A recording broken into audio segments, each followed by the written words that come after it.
સો ગઈકાલે આપણે જોયું કે વિદેશની MBBS ની ડિગ્રી નકામી નથી પણ વેલિડ છે. પણ ડિગ્રીની વેલિડિટી પછી સૌથી મોટો સવાલ આવે છે પૈસા, બજેટ.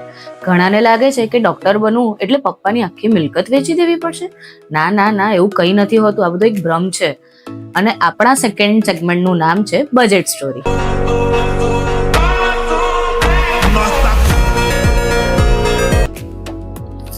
એક સ્ટુડન્ટે ડોક્ટર બનવાનું સપનું જોયું, પણ જ્યારે ફીસ સાંભળી એનું સપનું ઓલમોસ્ટ તૂટી ગયું. ઇન્ડિયામાં પ્રાઇવેટ MBBS નો ખર્ચો 80 લાખથી 1 કરોડ અપ્રોક્સિમેટ થતો જ હોય છે. પણ એને એક ટ્રુથ ખબર પડી, સેમ MBBS અબ્રોડમાં માત્ર 25 થી 35 લાખમાં જ કમ્પ્લીટ થઈ શકે છે. આ જ સપનું એનું, એક જ ડિગ્રી, એક જ ડ્રીમ, પણ હાફથી પણ ઓછા ખર્ચામાં.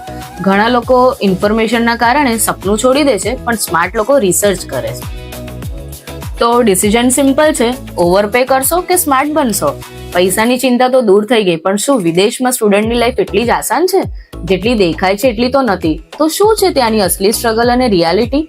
એ કાલે લઈને આવીશ, તો જોવાનું ચૂકતા નહીં.